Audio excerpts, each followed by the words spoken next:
The OCTA Research Group is seeing the endgame for the Delta COVID variant by next month or November. This as Metro Manila records consecutive days of decreased transmission.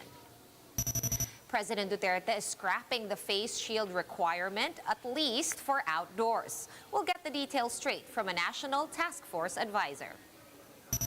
The National Bureau of Investigation is conducting a second autopsy on the remains of artist Bree Jonson. This is after the family found conflicting findings between an initial medico-legal report and autopsy results from the PNP. The Commission on Elections is considering a one-week extension of voter registrations, which will take place after the filing of candidacy certificates.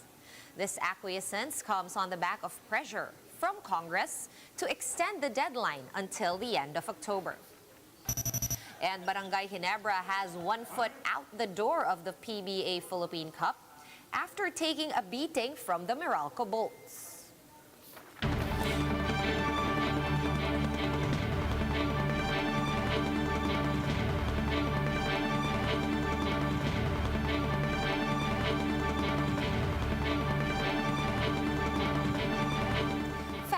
Focused and fearless. Here's a roundup of stories we're watching now. I'm Sean Yao. The IATF is set to issue detailed guidelines on face shields after President Duterte lifted its mandatory use outdoors. Let's get the latest from NTF Special Advisor Dr. Ted Herbosa, who joins us live now via Zoom. Dr. Herbosa, good evening. Thanks for joining us. First off, has the IATF already come up with an updated and final set of guidelines? And if you are at liberty, maybe you can share some of these guidelines with us. Good evening, Sean, and thank you for having me. The IATF is currently meeting as we speak and talking about these detailed guidelines that will be implemented. What we know is that the President has already scrapped the use of the face shield in outdoor or open air and allow this use in the 3 C's. The 3 C's are, number 1, crowded places where there are lots of people. So even if you're outdoor, but it's like a marketplace or a palengke, maybe you should be wearing a face shield. Number 2, contact settings, contact places where there is high contact, like hospitals, spa, gyms, etc. And the third is closed or enclosed spaces like in an elevator, in a bus, or in a LRT train where it's an enclosed space. You are recommended to still continue to use the face shield. So I'll add the 4th C to that, and I call it common sense. So we know what it is. So we try to protect it. Use the face shield as an additional protection to proper use of face mask, and if possible, even double our face mask. All right, Dr. Boss, I'm going to have to ask this. We've already noted, we've already heard this proposal before, but it got shut down. Is that possibly going to happen this time around, or can we expect this to actually push through as official policy?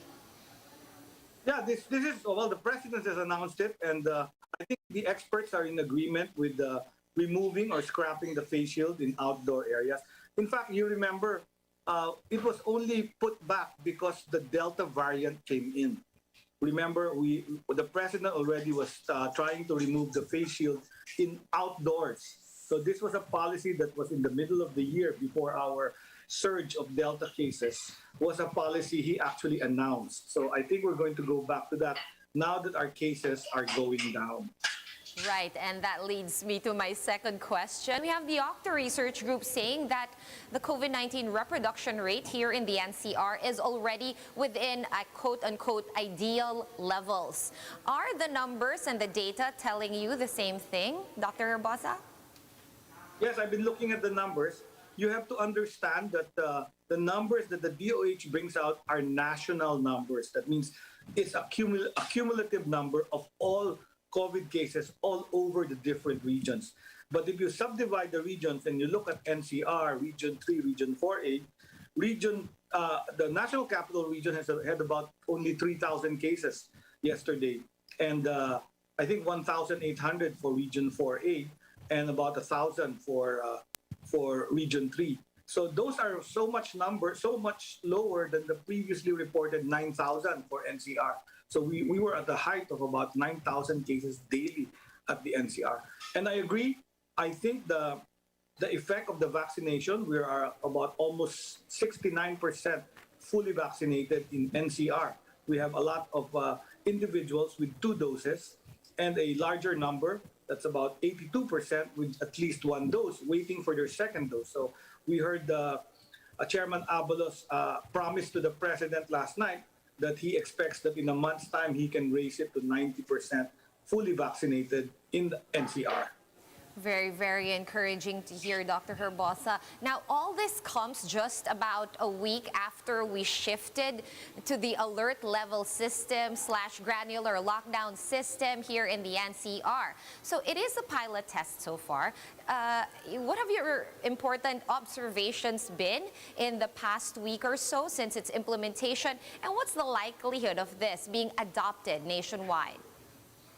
Thank you very much. I think what pushed the IATF to use the granular lockdown approach with the alert level system is they found out from the Department of Health that when you do GIS, Geographical Information System mapping of the cases, they found that 80% of the cases were found in 11% of the geographic area.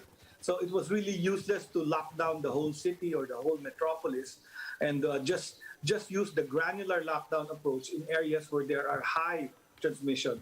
So I think the report was like 140 small areas in different barangays where cities in Metro Manila, mayors, imposed a granular lockdown. And the figures speak for themselves. The fact that after 1 week, our numbers did not rise might be a sales pitch for using the alert level system and granular lockdown in other regions as well. All right, as usual, Dr. Herbosa, thank you so much for sharing your time and your insights with us. That was Dr. Ted Herbosa, Special Advisor to the NTF, joining us via Zoom. Good evening, Doc. All right, Doctor, research is seeing a Merry Christmas for us Filipinos once the Delta variant reaches its endgame. Research fellow Guido David told One News that the impact of the Delta variant on the COVID-19 trend could ease by October or November. David also said that the COVID-19 situation in Metro Manila is improving, with the transmission rate easing to within the ideal level. Other areas outside the national capital, like Davao City and the provinces in Calabarzon, are likewise seeing an improvement in infection trends. So this gives us hope that once we're over this surge with the Delta variant, especially in Metro Manila and Calabarzon, that it will, continue on towards Christmas and we'll have a Merry Christmas. In other news, the Commission on Elections is considering a 1-week extension of voters' registration after persistent calls from lawmakers to move the deadline. In today's joint congressional hearing, the COMELEC said they're looking to extend voter registration for 1 week, which will happen after the filing of certificates of candidacy. House lawmakers were initially looking at a 2-week extension to haul in more voters. The COMELEC says they will try to see if this is possible. One employers group is calling on the government to improve the country's healthcare system for a truly safe reopening of the economy. Shaila Francisco with the details. Janeth chose to stay at a massage parlor where she works, hoping that operations will soon resume. Medyo mahirap po, ma'am. So parang iniisip ko po na yung buwan na hindi ako nakakapagpadala, so iniisip ko din po yung panggastos ng family ko. Bayad din ng bahay dun sa amin. Some businesses like restaurants have since reopened, but only at a limited capacity. Limited yung pwedeng pumasok vaccinated lang and then 10%. So I cannot say na picking up, pero dumagdag compared sa takeout and deliveries. The Employers Confederation of the Philippines says eased restrictions under the alert level system are not enough. We have to learn to live with this virus. We're in letter D, Delta. Kung may dodoting EFG, lockdown tayo ng lockdown, wala pa rin magtatrabaho, we cannot afford it. The lockdown in August affected more than 90,000 workers, with some 20,000 displaced due to retrenchment or permanent closure. The Labor Department notes the figure does not include data from the informal sector and other businesses. The National Economic and Development Authority pegged losses from the last lockdown at 150 billion pesos a week. The agency sees the total cost of quarantines to reach 41.4 trillion pesos in the next 10 to 40 years. ECOP said nothing will change if the government does not improve our healthcare capacity. What is happening now? The frontliners are even resigning. The hotels are not, the hospitals are not paid. And do you wonder why they don't want to open other rooms? But the health department says the healthcare sector has come a long way since last year. It's just that the Delta variant increased hospital admissions and affected more workers. Overwhelmed pa rin yung ating healthcare. Pero hindi naman siya nag-buckle down talaga.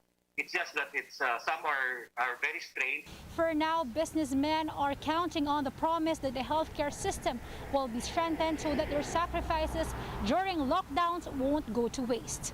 Shaila Francisco, we are One News.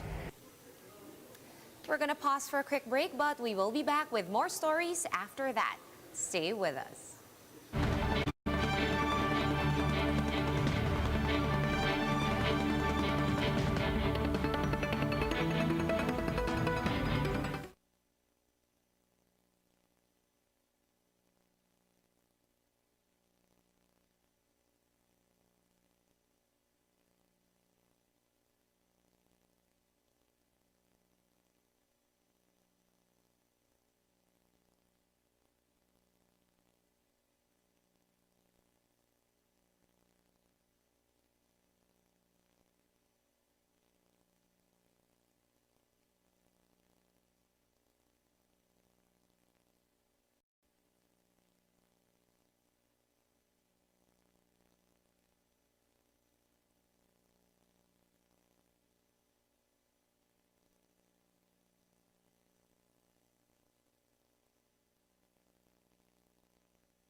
You're still watching One News Now. I'm Sean Yao. The NBI is conducting a parallel investigation and a re-autopsy on the body of artist Bree Jonson.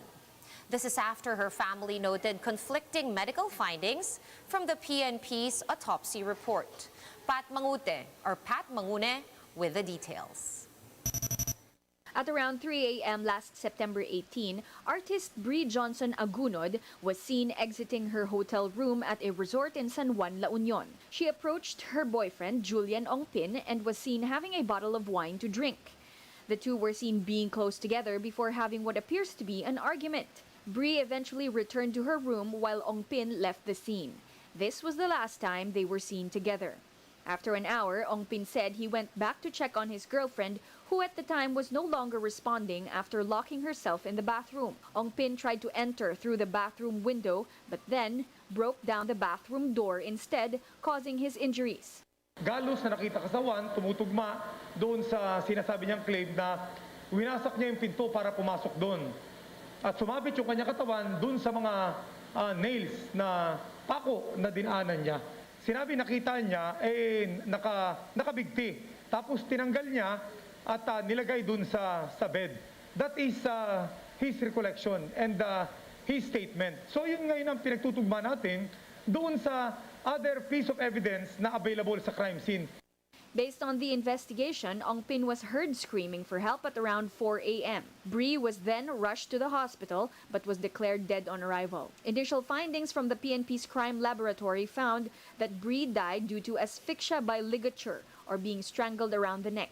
Strangulation na pwedeng mangyari talagang sinasakal ng kamay, pwede rin naman na nagbigti, or pwede rin ng somebody na talagang sinasakal siya. Pwede naman kasi pataas na nakahang, pwede rin pataas na inangat, di ba? The PNP still has not found any signs of foul play, but they are not ruling it out while the investigation is ongoing. Bree's drug test also came back positive. The National Bureau of Investigation started its own probe and has conducted a re-autopsy of the victim's body. Yung significance ng pagkuha ng part ng fingernails and toenails for possible, halimbawa, skin graft. Baka meron doon na nakapaloob na foreign object na galing sa ibang tao. Lalo na kung ito ay part ng skin ng ibang tao. Lawyers of Bree's family welcomed the PNP and NBI's parallel investigation. They strongly believe that Bree did not commit suicide since an initial hospital report found several bruises in her body. There must be a force exerted upon the body of a person bago ka magkaroon ng mag-suffer from hematoma or itong mga pasa. Bree is a very happy person.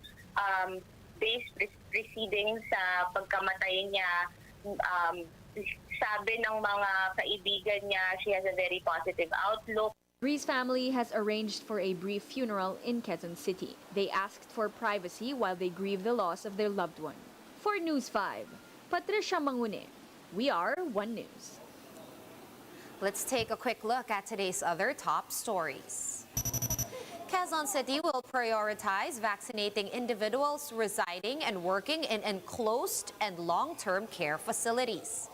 These include orphanages, home care facilities, apostolate centers, and rehab centers across the city. This is after 9 elderly nuns succumbed to COVID-19 at one convent in Cubao.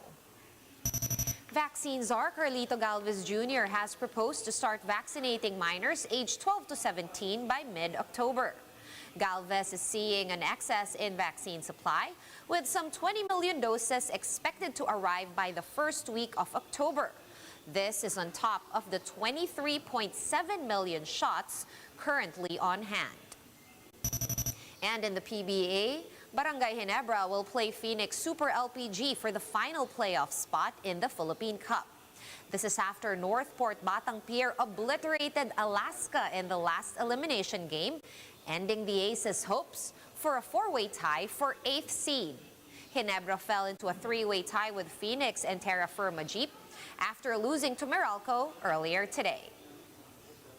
For more updates, visit News 5, The Philippine Star, and Business World online.